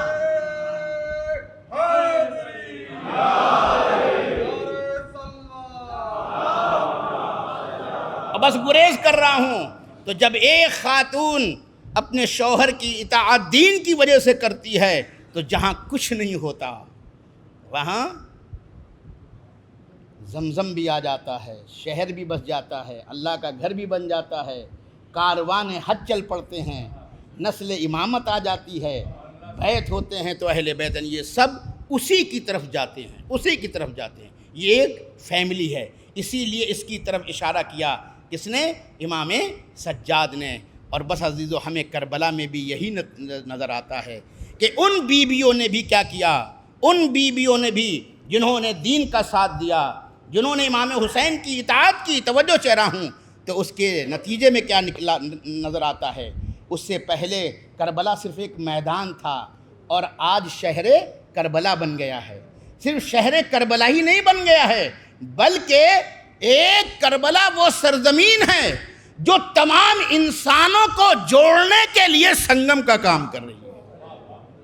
کروڑوں لوگ، ہر مذہب کے لوگ جا رہے ہیں، ہر ملک کے لوگ جا رہے ہیں، ہر نسل کے لوگ جا رہے ہیں، ہر طبقے کے لوگ جا رہے ہیں. اور ایک جملہ کہہ رہا ہوں کہ وہ انسان جو یہ سمجھتا ہے کہ لوگ اس کی خدمت کریں، ان بیویوں نے جو کربلا میں امام کی اطاعت کی، اس کا نتیجہ کیا نکلا کہ آج وہ انسان جو دوسروں سے خدمت لینا چاہتا ہے وہ دوسروں کی خدمت کر رہا ہے. مخدوم کو خادم بنا دیا. اور یہ کربلا پوری دنیا کے لیے ہدایت کا ذریعہ بن گئی. اسی لیے امام حسین علیہ السلام نے جب شب عاشور آپ خیموں سے گزرے ہیں اور بیویوں کو سمجھاتے ہوئے سنا کہ وہ بچوں سے کیا کہہ رہی ہیں، خدا کی قسم ان کے یہاں ہمارے گھروں کی عیاریاں اور چالاکیاں نہیں پائی جاتی تھیں. اور یہ ہماری تربیت کا نتیجہ ہوتا ہے کہ ہم اپنے بچوں کو ان کو عیاری سکھاتے ہیں، ان کو چالاکی سکھاتے ہیں. نتیجہ یہ ہوتا ہے کہ وہ عیار بن جاتے ہیں، چالاک بن جاتے ہیں، لیکن وہ انسان نہیں بن پاتے ہیں کیونکہ ان کو عیاری ہم نے سکھائی ہے. مگر کربلا کی عورتوں نے عیاری نہیں سکھائی، مکاری نہیں سکھائی، بلکہ وہ اس قدر خلوص کی منزل میں تھیں. اور میں تو یہ کہتا ہوں کہ کربلا میں آ کر کے بہو اور بیٹی کا فرق بھی مٹ گیا اور پتہ چلتا ہے کہ خاندان اہل بیت میں جیسے بیٹیوں کا احترام کیا جاتا تھا ویسے ہی بہوؤں کا بھی احترام کیا جاتا تھا. بھئی اگر علی کی بیٹی، فاطمہ کی بیٹی اگر اون و محمد کو سمجھائے کہ تم علی اکبر پہ فدا ہو جاؤ تو ہم یہ کہہ سکتے ہیں کہ بھائی بی بی فاطمہ کی بیٹی ہیں، مولا کائنات کی بیٹی ہیں. مگر امام حسن کی زوجہ وہ تو غیر گھرانے سے آئی ہیں، ہے نا، وہ تو غیر گھرانے سے. خدا کی قسم یعنی اس زاویے سے دیکھیے، اس فیملی عنوان سے دیکھیے کہ ہمارے یہاں کیونکہ ہم دو چشمی رکھتے ہیں، بیٹیوں کو الگ خانے میں، بہوؤں کو الگ خانے میں. کربلا میں دیکھیے جو کردار بیٹی کا ہے وہی کردار بہو کا ہے. اگر امام حسین نے اپنے کان سے یہ سنا کہ زینب کہہ رہی تھی اے اون و محمد خبردار اکبر نہ جانے پائے، قاسم نہ جانے پائے، تم ان پر فدا ہو جانا، تم ان پر فدا ہو جانا. تو امام حسین نے ام فروہ سے بھی یہی سنا کہ وہ قاسم کو سمجھا رہی تھیں اے میرے لال ایسا نہ ہو کہ زینب کے گود کے پالے تمہارے سامنے چلے جائیں، علی اکبر تمہارے سامنے چلے جائیں. نہیں نہیں میرے لال، پہلے تم اپنے آپ کو ان پر فدا کر دینا. یہ ہے رشتوں کی گہرائیاں، یہ ہیں رشتوں کی گہرائیاں. اللہ اکبر. اور میں سمجھتا ہوں کہ بات اب یہیں پر آ گئی تو اسی پر مصائب بھی کہ آپ دیکھیں کیونکہ شروع میں بھی جناب قاسم کا تذکرہ ہوا اور اب بھی جناب قاسم کا تذکرہ ہوا تو چند جملے جناب قاسم کی اور آپ کی زحمت کو تمام کروں. دیکھیے صرف ام فروہ ہی نہیں ہے کہ جو بیٹے کو سمجھا رہی ہیں، بلکہ ہم تو یہ سمجھتے ہیں کہ 10 سال پہلے جو اس کا باپ اس دنیا سے گیا تو وہ بھی یہ انتظام کر کے گیا تھا. بنی امیہ کے زر خرید مورخوں نے لکھا کہ دونوں بھائیوں میں مزاج نہیں ملتا تھا. اسی لیے امام حسن نے ایک تعویذ باندھی تھی کیونکہ کربلا میدان میں ہوگی، ساری چیزیں لوگوں کی نگاہوں میں آئیں گی. جب بکا ہوا مورخ یہ لکھے کہ دونوں بھائیوں کے مزاج میں اختلاف پایا جاتا تھا تب ان کو پتہ چلے کہ مزاج میں اتنی یگانگت تھی کہ جو انتظام امام حسین نے کربلا کے لیے کیا وہی امام حسن نے کیا. یہی وجہ کہ جب بھتیجا آیا امام سے اجازت لیتا ہے تو امام اس کو اجازت نہیں دے رہے ہیں، وہ خیمے کی طرف جاتا ہے. ماں نے دیکھا کہ بیٹا آ رہا ہے، مگر چہرہ مرجھایا ہوا ہے۔ دنیا کی کوئی ماں ہوتی تو کیا کہتی؟ کہتی اچھا ہوا چچا کے پاس گیا تھا، چچا نے اجازت نہیں دی، فرض بھی پورا ہو گیا، جان بھی بچ گئی، ہے نا؟ وہ کہتا کہ بھائی بیٹا گیا تھا، اجازت نہیں دی چچا نے، خوش ہو جاتی، لیکن وہ خوش نہیں ہوئی۔ مرجھاتے ہوئے چہرے کو دیکھا، کہا میرے لال گھبراؤ نہیں، تو بہت چھوٹا تھا جب تیرا بابا اس دنیا سے گیا، اس نے ایک تعویذ جو باندھی تھی، مجھ سے یہ کہا تھا کہ جب زہرا کے چمن پہ سب سے زیادہ مصیبت کا وقت آئے تو پھر اس تعویذ کو کھول کے دیکھنا۔ تو اب یہ میرے لال اس سے زیادہ اس چمن پر مصیبت کی گھڑی کب آئے گی؟ لاؤ اس تعویذ کو نکالو۔ اللہ اکبر۔ ایک جملہ کہتا ہوں، دنیا کے باپ ماں بچوں کو تعویذ پہناتے ہیں تاکہ اس کی جان بچے، مگر امام حسن نے تعویذ پہنائی تاکہ وہ اپنی جان قربان کر سکے۔ اور اسی لیے ایک جملہ کہہ رہا ہوں کہ کربلا میں ہر شہید ایک امام کی اجازت سے گیا ہے، تنہا قاسم ہے کہ جو 2 امام کی اجازت سے گیا ہے۔ 2 امام کی اجازت ایک ساتھ ہے اس کے پاس۔ یہ وجہ کہ جب کھولا گیا، خط کو پڑھا، بہت خوش ہوئے جناب قاسم۔ کہتے ہیں کہ تیزی سے دوڑتے ہوئے چچا کی طرف گئے۔ ایک وقت چچا نے دیکھا کہ یہ بیٹا بہت خوش آ رہا ہے، امام سمجھ گئے یہ موت کا پروانہ لے کے آ رہا ہے۔ آئے چچا کی خدمت میں، اس تعویذ کو بڑھایا، کہا چچا ملاحظہ فرمائیے۔ امام نے دور سے پہچان لیا یہ میرے بھائی کی تحریر ہے۔ پڑھتے جاتے تھے، روتے جاتے تھے۔ میرے اب امام کے ذہن میں کیا ہے میں اس کو نہیں بتا سکتا ہوں، لیکن ہاں ہم درایت سے یہ بات سمجھ سکتے ہیں کہ جب امام خط پڑھتے ہوں گے اور رو بھی رہتے تو کبھی امام حسن کا وہ جنازہ سامنے آتا ہوگا جس پہ تیروں کی بارش ہوئی، اور اب سوچتے ہوں گے کہ کیا اسی بھائی کی اولاد کو بھی میں بھیجوں تاکہ یہ دشمن اس کے جسم پر تیر مارے۔ اجکمر اللہ، یہی وجہ ہے کہ خط پڑھا اور فوراً بھتیجے کو گلے سے لگا لیا۔ تاریخ کربلا میں امام حسین علیہ السلام یا جو بھی شہید گیا ہے وہ اتنا نہیں روئے ہیں جتنا جناب قاسم میں روئے ہیں، کیونکہ روایت کے جملے یہ ہیں کہ دونوں جب لپٹے ہیں تو چچا بھی خوب روئے اور بھتیجا بھی خوب رویا، اتنا روئے کہ غش کھا کے گر گئے۔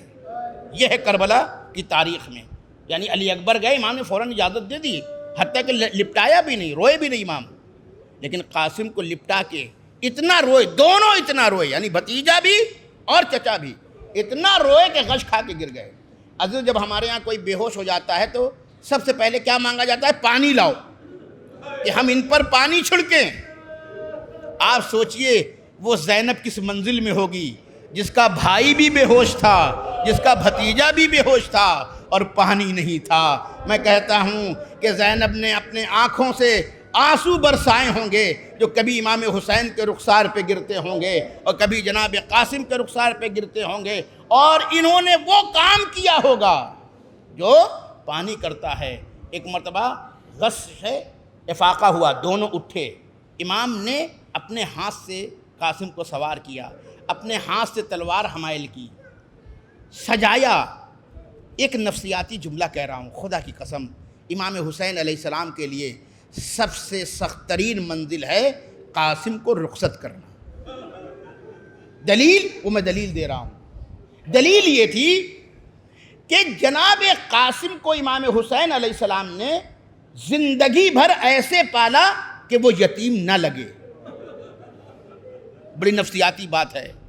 پوری زندگی امام کی یہ کوشش رہی اچھا سے اچھے کھلانا، اچھا سے اچھا پہنانا، تاکہ اس کو کوئی یتیم نہ سمجھے۔ یتیم تھا مگر یتیم لگتا نہیں تھا۔ تو جس کو امام حسین نے زندگی بھر یتیم لگنے نہیں دیا، کتنی مصیبت کی منزل تھی امام حسین کے لیے کہ جسے زندگی بھر یتیم لگنے نہیں دیا، جب اس کو بھیجا تو یتیم بنا کے بھیجا۔ یہ ہے اصل مصیبت جو میں پیش کرنے جا رہا ہوں۔ آپ امام حسین کو اس نفسیات کو سمجھیے کہ پوری زندگی یتیم نہیں لگنے دیا، اور اب جب سوار کر لیا تو کہا میرے لال ذرا سر جھکاؤ۔ جب سر جھکایا تو آپ نے گریبان پکڑا اور کپڑے کو چیر دیا، پھاڑ دیا گریبان کو۔ یہ عرب میں علامت ہوتی تھی یتیمی کی. اب عزیز ایک جملہ کرا جس نے زندگی بھر اچھا پہنایا کہ یہ یتیم نہ لگے، لیکن جب آخری مرتبہ بھیجا تو اب اس کو اپنے ہی ہاتھ سے یتیم بنا رہے امام حسین. مگر کیوں یتیم بنا رہے ہیں؟ اس لیے بنا رہے تھے کہ یہ لشکر اعداء اسے یتیم سمجھ کے اس بے دردی سے نہ مارے جس بے دردی سے دوسرے لوگوں کو مارا. وہاں بھی یہ پہلو تھا امام کا، اس لیے یہ برداشت کیا امام نے کہ اپنے ہاتھ سے یتیم بنایا. دل چاہتا ہے آقا سے ہاتھ جوڑ کے کہوں میرے مولا جن کو آپ نے یتیم بنا کے نہیں بھیجا وہ اتنی بے دردی سے نہیں مارے گئے، جس کو یتیم بنا کے بھیجا وہ زندہ گھوڑوں کی ٹاپوں سے پامال ہوتا رہا. جس کو یتیم بنا کے پیش کیا وہ زندہ گھوڑوں کی ٹاپوں سے پامال ہوتا رہا. یہی وجہ ہے کہ ادھر سے چچا آواز دیتے تھے میرے لال گھبراؤ نہیں میں آ رہا ہوں. اور ایک امتیاز اور ہے جناب قاسم کا، امام حسین نے کسی بھی شہید کے قاتل کو دوڑایا نہیں ہے، لیکن صرف جناب قاسم کے قاتل کو دوڑایا امام نے اور اسے واصل جہنم کیا ہے. یعنی آپ یہ سوچیں کہ کس قدر گہرائی ہے رشتوں میں. اور یہی وجہ کہ اس نے اپنے قبیلے والوں کو مدد کے لیے پکارا اور اس کے قبیلے والے گھڑ سوار وہ تیزی سے اس کو مدد کے لیے آئے. وہ عزیزان گرامی بس چند جملے اور آپ کی زحمت تمام ہو گئی. گھوڑوں کی ٹاپ پڑتی تھی اور قاسم کہتے تھے ہائے چچا. ادھر سے امام کہتے تھے میرے لال گھبراؤ نہیں میں تمہارے پاس پہنچنے والا ہوں. مگر ہائے جب امام پہنچے ہیں تو جسم ٹکڑے ٹکڑے ہو چکا تھا. لہٰذا جسم قاسم کے قریب بیٹھ کر کے امام نے ایک جملہ کہا ہے. میں کہتا ہوں میر انیس بہت بڑے شاعر ہیں مگر ان کے تمام مرثیے ایک طرف اور آقا حسین کا یہ جملہ جو آپ نے قاسم کے سرہانے بیٹھ کر کے کہا اے میرے لال قاسم تیرے چچا پہ بہت شاق ہے کہ تو بلاتا رہا اور میں تب پہنچا جب تیرا جسم ٹکڑے ٹکڑے ہو چکا تھا. بس عزیزو جنازے کو سمیٹ کر کے روایت کے جملے یہ ہیں کہ امام نے جنازے کو سمیٹ کر کے اٹھایا ہے اور اس کے بعد خیموں کی طرف لے گئے. آواز دی زینب میں یادگار حسن کو لے کے آیا ہوں. اللہ اکبر. بیویاں نکلتی ہیں، ام فروہ آتی ہیں، جناب زینب آتی ہیں، بھتیجے پہ اپنے کو گرا دیتی ہیں. آپ جانتے ہیں کہ جناب قاسم پر جو صدائیں بیویوں نے لگایا ہے اس میں یہ تھا واہ محمدہ واہ علیہ واہ حسنہ، یعنی اے حسن آپ کا لال اس دنیا سے سدھار گیا ہے. سیعلم الذین ظلموا ای منقلب ینقلبون انا للہ و انا الیہ راجعون رضا بقضائہ و تسلیما لامرہ. خدایا جو پریشان حال ہے ان کی پریشانی کو دور فرما، جو بیمار ہے ان کو شفائے کامل و عاجل عنایت فرما، جو بے روزگار ان کو روزی عطا فرما، جو بے مکان ہے ان کو مکان عطا فرما، جو بے اولاد ان کو اولاد صالح عطا فرما. ہم سب کو اعمال صالحہ کی توفیق عطا فرما، ہم سب کو برائیوں سے بچنے کی توفیق عطا فرما. پروردگار ہمارے تمام مرحومین والدین بھائی رشتہ دار عزیز و اقارب مرحوم نہال رضوی اور جو لوگ بھی ان مجالس کے انعقاد میں شرکت کر رہے ہیں کسی بھی اعتبار سے، پروردگار سب کے مرحومین کو اس مجلس کے ثواب میں شریک فرما، سب کے مرحومین کے گناہان صغیرہ و کبیرہ کو بخش دے. ہمارے مرحومین کو ہم سے راضی فرما، ہمیں ان کی دعاؤں میں شامل فرما. ہمارے مرحومین کو ہر قسم کے عذاب خصوصاً عذاب قبر، عذاب برزخ، عذاب نار سے محفوظ فرما. محمد اور آل محمد کی شفاعت نصیب فرما. پروردگار ہم سب کے گناہان صغیرہ اور کبیرہ کو بخش دے، ہم سب کو صحت دے، سلامتی دے، بیماریوں سے محفوظ فرما. جو بیماریاں اسے شفائے کامل و عاجل عنایت فرما. پروردگار ہماری عمر میں برکت عطا فرما، ہماری رزق میں برکت عطا فرما، ہماری نسل میں برکت عطا فرما. پروردگار جو دنیا میں قتل و غارت گری کر رہے جو ان کی حمایت کر رہے ہیں اگر وہ قابل ہدایت نہیں ہے تو ان پر اپنے عذاب کو مسلط فرما. جو دنیا میں مظلوم ہیں خاص طور سے فلسطین کے مظلومین، پارا چنار کے مظلوم اور جو ان مظلوموں کی نصرت اور مدد کر رہے ہیں، پروردگار ان سب کی تو نصرت فرما، ان سب کو تو غلبہ عطا فرما، ان سب کو تو عزت عطا فرما اور ان کے دشمنوں کو شکست سے دوچار کر دے. وارث فاطمہ کے ظہور میں تعجیل فرما، ہم کو ان کے آوان و انصار میں شمار